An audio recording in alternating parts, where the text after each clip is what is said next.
वालेकुम, नमस्ते, सत श्री अकाल। उम्मीद करता हूँ आप होंगे, खुश होंगे दोस्तों। जहाँ रहें खुश रहें, माँ बाप का ख्याल करें, क्योंकि माँ बाप है तो सभी कुछ है। दोस्तों आज की हमारी वीडियो है 2027 Indian scientist developed high speed cheaper train. देखते हैं।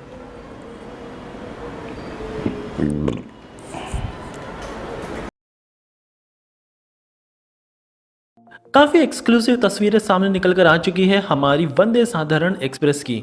ये ट्रेन किराए के लिहाज से सस्ती होंगी और सुविधाएं लग्जरी होंगी। इन ट्रेनों में कुल 24 कोच होंगे, 2 इंजन लगाए जाएंगे। तस्वीरों में आप देख सकते हो इंजन को भी मॉडिफाई किया जा रहा है इस ट्रेन की लिवरी को मैच करने के लिए। इन कोचेस को चेन्नई में तैयार किया जा रहा है, जिनका पहला लुक फाइनली सामने आ चुका है।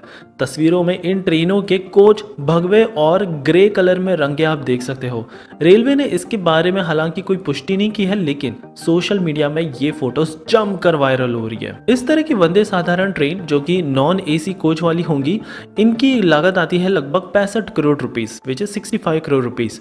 जो हमारी आम वंदे भारत है फुल्ली एयर कंडीशन, उसकी कॉस्ट आती है लगभग 100 करोड़ रुपीस की। लेकिन इसके फायदे भी है, क्योंकि अब ये पूरी एयर कंडीशन है। इसका एरोडायनामिक काफी अच्छा है। ट्रेन को हम काफी तेज रफ्तार तक 180-200 किलोमीटर प्रति घंटे की रफ्तार पर भी चला सकते हैं। Middle class, upper middle class के लिए तो वंदे भारत एक्सप्रेस एक बार ठीक है, लेकिन जो लोअर मिडिल क्लास सेक्शन है उन्हें ध्यान रखते हुए और लग्जूरियस फीचर प्रोवाइड करते हुए वंदे साधारण ट्रेन इस साल के भीतर लॉन्च कर दी जाएगी। रेलवे सूत्रों का कहना है कि इसके लिए रूट का सर्वे किया जा रहा है। जिस रूट पर प्रवासी मजदूरों की आवाजाही अधिक है और ट्रेनों में भारी भीड़ उमड़ती है, उन्हीं रूटों पर हम वंदे साधारण ट्रेन की शुरुआत करने जा रहे हैं। खासतौर पर बिहार और यूपी के लोगों के लिए ये ट्रेन एक बड़ा वरदान साबित हो सकता है।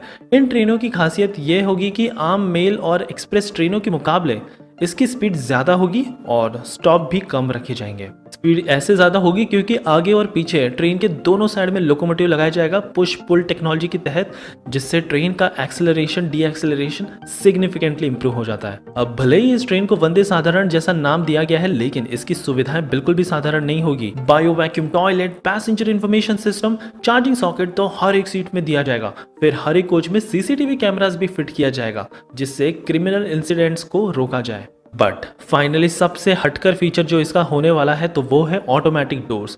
जी हाँ, आपने बिल्कुल ठीक सुना। बताया जा रहा है कि इस ट्रेन में ऑटोमेटिक डोर्स प्रोवाइड किए जाएंगे, लेकिन अब ये देखने लायक होगा कि रेलवे इसे कैसे एग्जीक्यूट करती है, खास करके नॉन एसी वर्जन में। वैसे आपकी क्या राय है इस असाधारण से दिखने वाली वंदे साधारण के बारे में?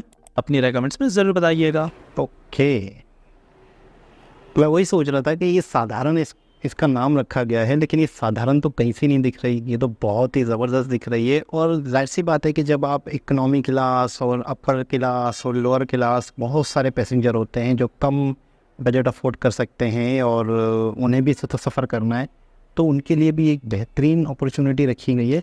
हर तरह के लोगों को देख के, हर तरह की कैटेगरी को देख के, हर तरह के लोगों के अफोर्ड करने की सलाहियत को देख कर बनाई गई है। तो सलाम है इंडियन रेलवे के जो करता धरता है, इंडियन के जो मतलब यूँ समझ लें कि जो इस डिपार्ट को चलाने वाले हैं। बहुत ही ज़बरदस्त सोच है और अच्छी एक कोशिश है, अच्छा एक इनिशिएटिव है और अच्छे तरीके से लोग मेन मकसद देखें। हर चीज़ का मुझे ऐसा लगता है कि जितने भी प्रोग्राम हैं, जितनी भी डेवलपमेंट के काम हैं, जितनी भी चीज़ें हैं, उनका मेन जो कनेक्शन है वो आखिरी में आके जुड़ता है आवाम और जनता की भलाई के लिए, आवाम और जनता को सहूलत देने के लिए, आवाम और जनता को किसी भी तरीके से कोई परेशानी ना हो। जैसे बदले ना देखें, आप खुद देखें, किराया अफोर्ड बहुत से लोग वंदे भारत का नहीं कर पा रहे हैं, लेकिन उन्हें भी तो सफ़र करना है ना। तो थोड़ी सी कम सहूलतों के साथ उनके लिए भी ट्रेनें मौजूद है। इसका मतलब ये है कि जिस तेज़ी से ट्रेन या रेलवे का विकास हो रहा है, बहुत ज़्यादा तेज़ी से हो रहा है, तो मुझे ऐसा लगता है कि शायद बहुत ज़्यादा ज़रूरत है, बहुत बड़ी आबादी है जो कि इधर से उधर, उधर से उधर ट्रैवल करने के लिए है। तो ज़रूरत देखें, जिस चीज़ पे फोकस हो रहा है, जो चीज़ बनाई जा रही है, जो चीज़ धड़ आती जा रही है, वंदे भारत, अब जैसे साधारण वंदे भारत, इस तरीके से बहुत सारे रेलवे स्टेशन बन रहे हैं। तो इसका मतलब है कि गुंजाइश बहुत है, इसका मतलब है कि ज़रूरत बहुत है, इसका मतलब है आबादी बहुत है जिसको अच्छी सहूलतें चाहिए इधर से उधर, उधर से उधर ट्रैवल करने के लिए। तो ये इस चीज़ का प्रूव है। तो खुशी हुई, दोबारा किसी और एक साथ आपसे मुलाकात होगी। जब तक के लिए लाभ।